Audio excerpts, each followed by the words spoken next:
Hello po, welcome sa ating Empowering OFW program na hatid sa inyo ng UCKG Help Center. Yung UCKG Help Center po ay isang, pwede natin sabihin, help desk para sa mga kababayan nating OFW na nasa Hong Kong. At marami rin po kaming mga branches, hindi lang dito sa Hong Kong, kundi marami po tayong branches sa iba't ibang bansa. Kung gusto nyo po na malaman kung merong tayong branch ng help desk dyan, kung saan kayo bansa nagtatrabaho, kontakin nyo lang po kami and then meron po kaming sasagot sa inyo. We are going to try to search na para patulungan po kayo kasi ang daming challenges bilang isang OFW.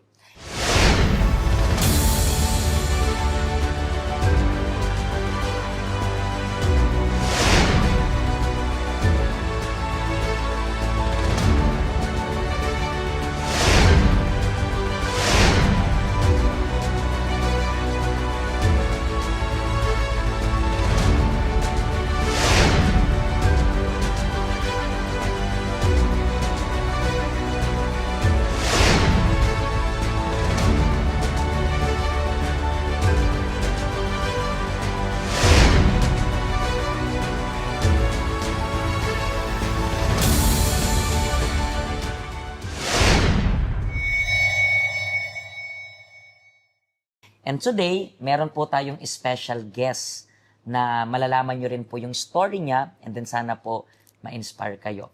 Kasama natin, so ano pong pangalan ninyo? Ako po si Jocelyn Mauricio, Pastor. Ma'am Jocelyn, gano'n na po kayo katagal na nag-work abroad? 19 years, Pastor. 19 years, pero dito lang. Yes, Hong Kong. Dito lang, Hong Kong lang. Pero taga saan po kayo sa Philippines? Taga La Union, Pastor. Ilocano? Yes. Ilocano, saan po kayo sa La Union? Luna La Union, Pastor. Luna, La Union. And then, 19 years ago, bakit po kayo nag-decide na mag-work abroad? Pastor, wala akong idea na mag-abroad. Pero yung pinsan ko, tinawagan niya ako para ako i-replace niya kasi magpo-for good na siya. Pero nung tinawagan ka niya para ikaw yung pumalit sa kanya, pumayag ka ba agad or hindi pa muna?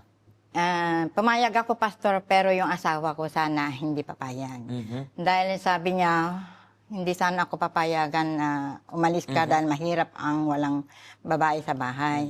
Pero sa mga ginagawa mo na addiction mo dito sa pag-iinom sa araw-araw, sabi niya gano'n sa akin. Saka yung So sa Pilipinas pa lang, manginginom ka na? Yes, Pastor. May trabaho ako, Pastor, pero hindi maiwasan. Ano pong trabaho niyo sa Pilipinas? Barangay health worker ako. Tapos? BHW Health Center. So, nagtatrabaho po ako doon, pero mayroon kami mga activities sa labas. O ang kaibigan na hindi makaiwasan. So talagang palainom kayo. So pumayag yung asawa mong mag-abroad ka para May iwasan. iwanan mo lang yung mga kabarkada mo, di ba? Yes, And then, nung nag-abroad ka, natigil mo talagang uminom. Nastor, mas naging worse ang buhay ko dito sa Hong Kong sa addiction ko. Dahil akala ko wala talaga ditong alak.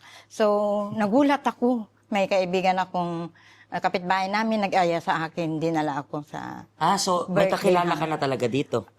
pinsan ko, Pastor. So, pagdating mo pala dito, meron ka ng kamag-anak dito, tapos siya yung nagyaya sa'yo. Yes. Saan ka niya hinaya? Sa bar or inom lang? Yung pinsan ko, hindi siya mangiinom, Pastor. Pero yung kaibigan sa kapitbahay, hinaya kami sa birthday. Tapos nung malis yung kasama ko sa bahay na pinsan ko, ako na yung mag-isa sa bahay ng amo ko. Ako na lang mag-isa hanggang ngayon. So, yung kaibigan na kapitbahay, dinala ako kung saan-saan. So, ako naman, dahil addicted talaga sa Pilipinas, sumunod sa kanya. So, naging worse lalo yung pag-iinom ko, Pastor. Pero alam niya ng asawa mo doon. Alam din niya, Pastor. Pero sabi niya, nandiyan ka sa malayo, handle yourself. So, yes, Pastor. Then, nag-ano yung kaibigan ko, sinama ko sa ganun. One day, nagka-away-away kami. Nagkasagot-sagutan kami dyan sa Facebook. Mga kaibigan ko, nagwatak-watak na kami. Dahil sa mga kaibigan din na, marami na kaming kaibigan na pasama ko talaga ako, Pastor. Naging worse talaga ako dito. Dumami ng mga kaibigan na hindi naman dapat puntahan. So, naging worse ako. One day nagising ako, parang napakalayo ko na sa Panginoon. Ang layo-layo ko na, na-realize ko na iba na ako. So, may nag-invite dati sa akin dito sa health center, pero hindi ako nag-stay. Pumunta lang. So, parang tapos nasubukan mo lang. Nasubukan ko lang yung sa Pero center. yung current amo mo ngayon, yan din yung pinakaunang amo mo. Parang, Yes, Pastor. so within 19 years, isa lang yung naging amo mo. Isa lang, Pastor. So parang wala ka namang problema sa amo, pero naging problema mo yung sarili mo. Yes, Pastor. Parang hindi mo na makontrol yung addiction mo. Yes, Pastor. Umabot ka, ano ba yung iniinom mo dito? Incan or bote? Kan. Kan, ano yung pinaka-worst or gaano karami yung pinaka-worst na nainom mo sa isang gabi lang? 2 kan lang, Pastor. 2 kan lang. Yes.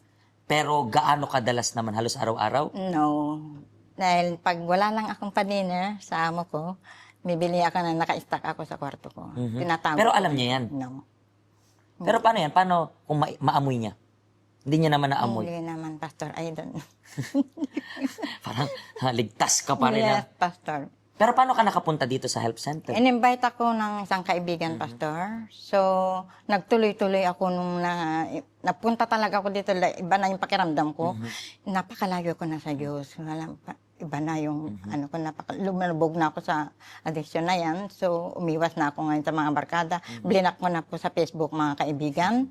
Nagpunta na ako nag-focus ako dito sa health center.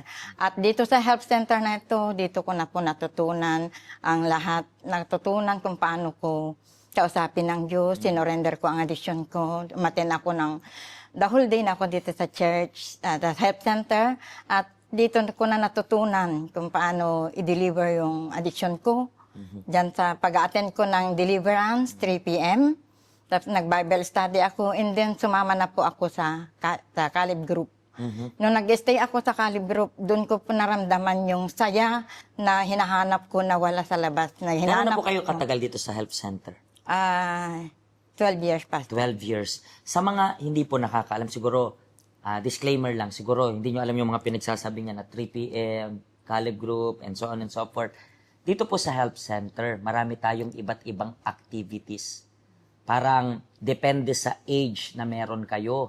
Merong iba't ibang activities. Like for example, kung kayo ay nasa youth adult pa, parang nandun pa kayo sa stage ng 30s, mga ganyan, meron tayong mga sports activity. Bakit? Kasi siguro iniisip yung health center, ano ba yun, puro simba lang kasi si nanay sabi niya, whole day nasa simbahan siya. Not literally na, alam mo yun, maghapon dito na, alam mo yun, mga ganyan-ganyan. Hindi yan ganyan, okay? Pag sinabi nilang maghapon, kasi ang dami nating activities na ginagawa dito. Like I think, minsan, nagbibisit pa kayo sa mga home for the aged, di ba? Yes, Pastor. So tingnan ninyo. So tumutulong rin sila sa iba. May mga outreach tayong ginagawa. Marami tayong activities dito na hindi po kayo maboboring at masusulit nyo po yung time na meron kayo na may ginagawang importante. Di ba minsan, umaabot tayo sa punto na paulit-ulit na lang yung ginagawa mo. Paulit-ulit. Na umaabot ka sa punto parang mapapatanong ka, ito na lang ba yung purpose ng buhay ko? Katulad sa case siya. So, dito, marami siyang natutunan. Siguro po, naboboard ka sa buhay mo. Bored na bored. Kala na, siyempre, sa mga post mo sa Facebook, nakangiti ka, pero alam mong bagot na bagot ka na. Even kasama mo yung mga kabarkada mo and then masaya ka, alam ko po na hindi ka talaga masaya. Kasi iba po yung tumatawa sa masaya. Pwedeng tumatawa ka pero hindi ka masaya. Kasi ang tunay na saya nasa loob. So siguro ikaw pa yung taong kinukonsidera ng mga taong joker ng kabarkada. Masayahin. Pero hindi ka masaya. Pinasasaya mo lahat dahil sa joke mo, pero alam mo, durog na yung kalooban mo. That's the reason why nandito yung health center natin. Para po sa inyo. Kung gusto ninyo na, hindi namin kayo ini-invite para umattend ng church lang. Pero may gawing mahalaga sa buhay mo. Yan yung purpose ng buhay mo. Maraming salamat po sa pag-share ninyo ng story ninyo. And I believe na makakatulong ito para sa mga kababayan natin. Yeah, thank you so Okay? Mga kaibigan, magkita-kita po tayo sa next episode natin and then pagpalain po kayo ng Diyos. Hello, ako po si Pastor Joshua dito po sa UCKJ Health Center dito po sa Hong Kong. At yung mga napanood nyo pong testimony ay mga testimony ng mga OFW dito sa Hong Kong. Pero I believe makaka-relate rin naman kahit nasaan po kayong bansa. Basta OFW. Ang help center po natin ay walang pinipiling religion. Base na rin po sa name, Health Center. Kung kailangan nyo po ng karagdagang information, nandito lang po sa baba lahat ng information na kailangan ninyo. Kontakin nyo lang po kami at magiging masaya po kami na matulungan ka, ma-assist ka, nasaan man po kayong bansa. Pagpalain po kayo ng Diyos.